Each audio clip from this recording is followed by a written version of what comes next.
مساء الخير واهلا بيكم حلقه جديده ومشوار. اليوم يسعدنا في حلقتنا النهارده ان يكون مشرفنا المخرج الكبير الاستاذ محمد عبد النبي. تابعونا.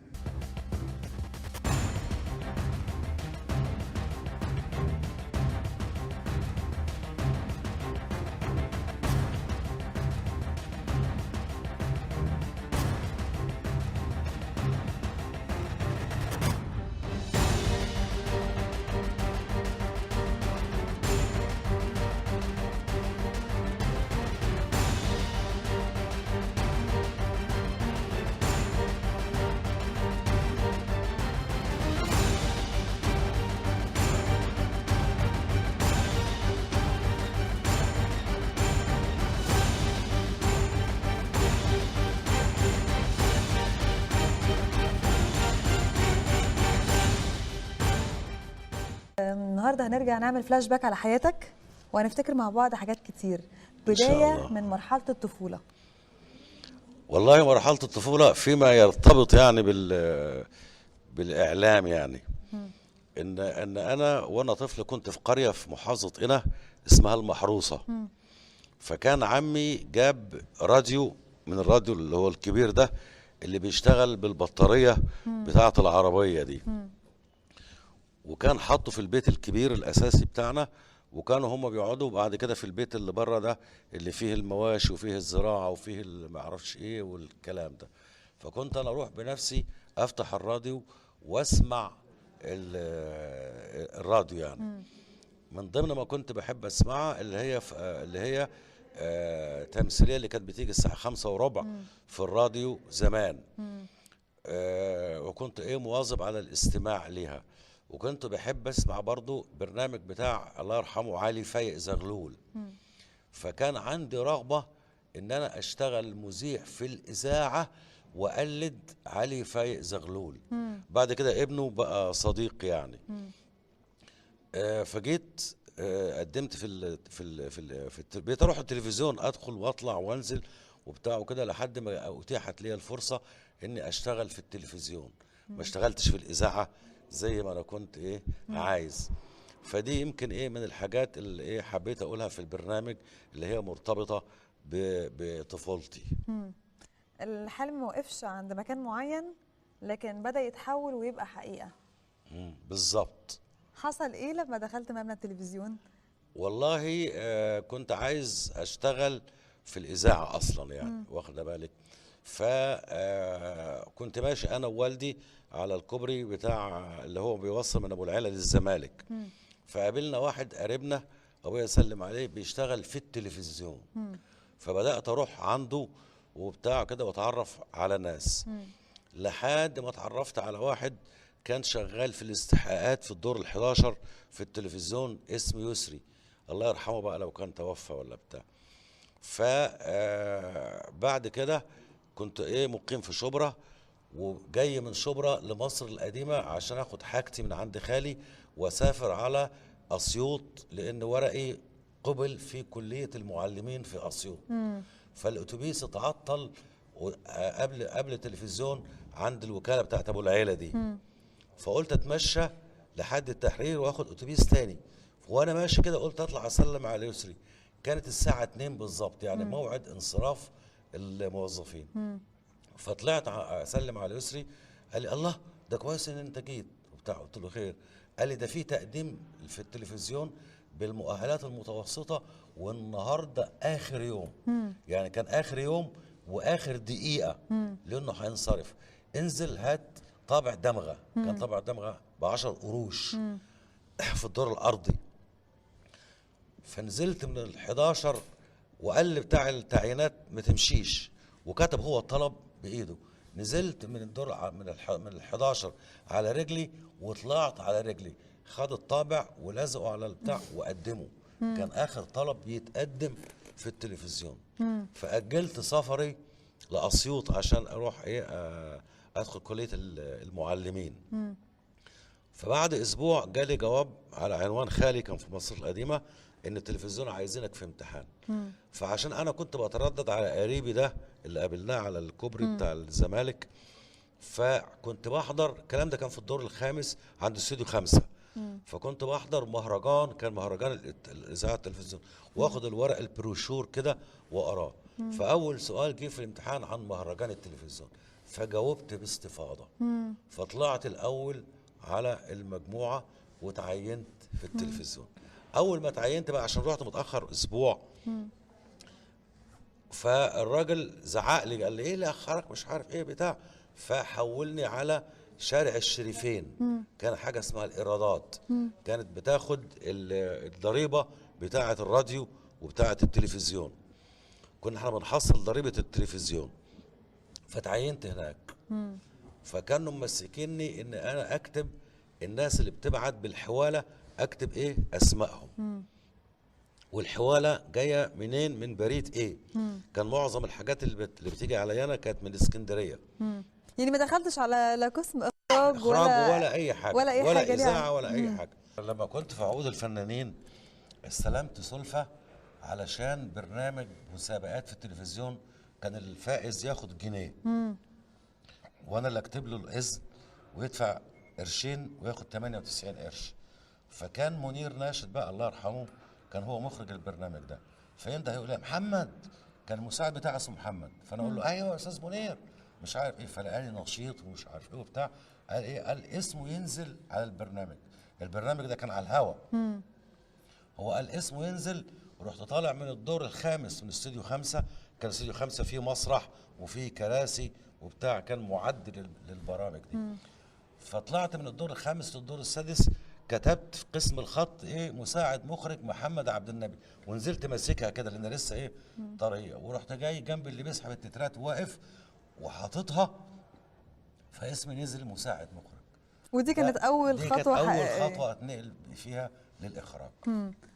بدايه الحلم بقى مع الاخراج، يعني حققت حلمك واتجهت للاخراج والله في التلفزيون. عشقت الاخراج في التلفزيون. قابلت مخرج صديقي رحمه الله عليه اسمه سمير روبيل. فقلت له يا سمير، معقوله انا هبقى مخرج؟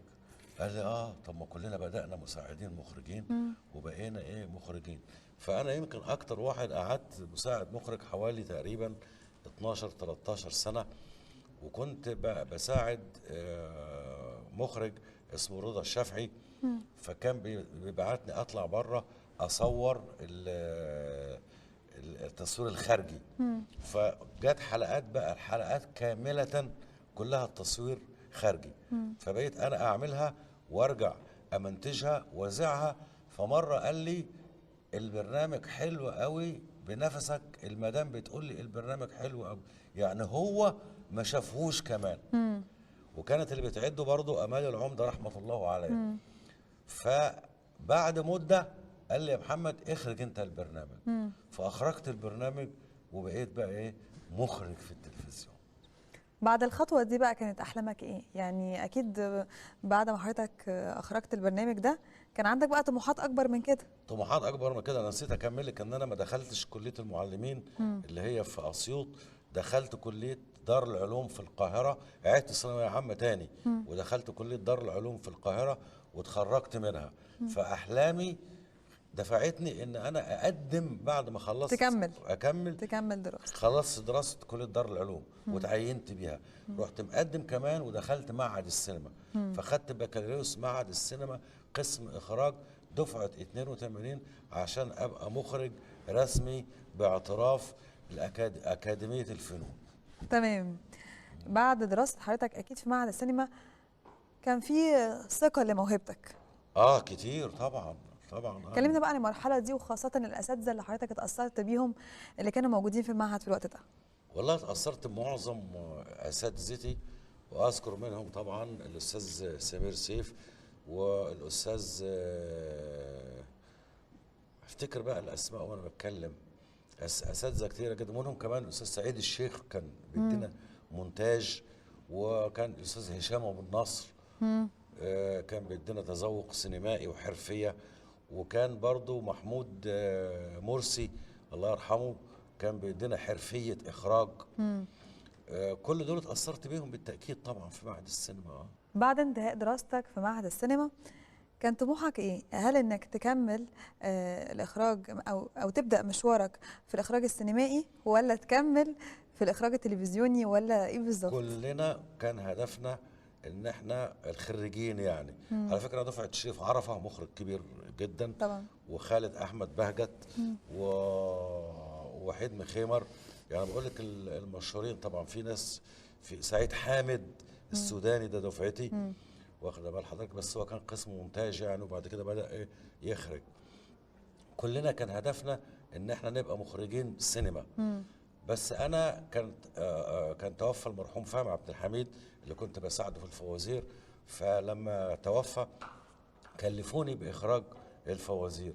فالفوازير خدتني، واخد بالك، والاخراج التلفزيوني خدني اكتر، فبعدت عن التفكير في اخراج الافلام السينمائيه.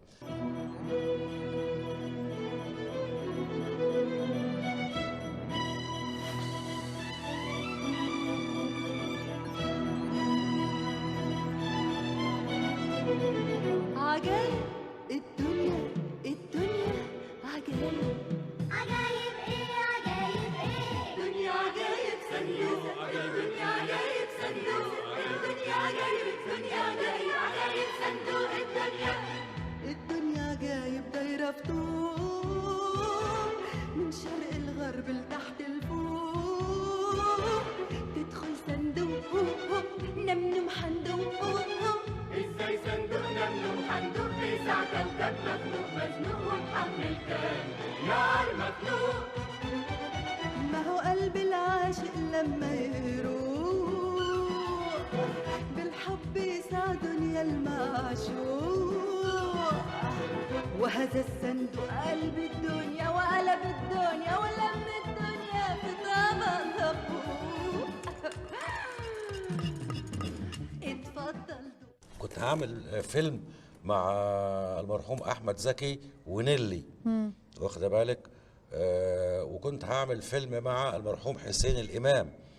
يعني كذا في كذا في كذا محاوله يعني. بس الحمد لله يعني، تعرفيش النصيب فين. المحاولات دي ما كللتش بالنجاح يعني. تمام. يعني مشوار حضرتك بدأ ببرنامج وبعدها على طول الفوازير؟ لا مش بعدها على طول، ده انا قعدت اخرج برامج كتير جدا وحفلات ليالي التلفزيون والى اخره. لكن لما بس ايه اكتر الاعمال اللي بتعتز بيها؟ الفوازير بالتاكيد. الفوازير من الاعمال الكبيره يعني. طب تمام، نتكلم بقى عن مرحله الفوازير. اكيد كانت فيها ذكريات كتيره جدا، وطبعا كانت مسؤوليه كبيره انك تكمل طبعا بعد مخرج متميز زي الراحل فهمي عبد الحميد. والله انا قعدت اساعده 9 سنين في معظم اعمال. يعني كنت مخرج وبخرج برنامج شهير زي برنامج اخترنا لك، وبرنامج زي البرنامج بتاع سمير صبري. انا اللي رجعت سمير صبري للتلفزيون وعملت له البرنامج بتاعه. فلما برنامج هذا المساء. برنامج هذا المساء. فلما توفى المرحوم فهمي عبد الحميد كلفوني باخراج الفوازير. فكنت يعني متمرس بقى 9 سنين مع المرحوم فهمي عبد الحميد في كل اعماله من اول ما بدأ لحق. بس بقى يعني هو يعني انا سبته قبل ما يتوفى يمكن ب3 4 سنين يعني. فكنت اشهر مساعد لفهمي عبد الحميد، المساعد الاول بتاعه. كنت زي ظله كده، نروح فرح نروح سوا، نروح عزا نروح سوا، اي مشوار نروح سوا كده يعني. فاخرجت الفوازير، وكانت سنه كانت الحمد لله كان اسمها عجائب صندوق الدنيا. كانت سنه موفقه طبعا مع الجميله نيلي، وعملت بوم يعني. طبعا.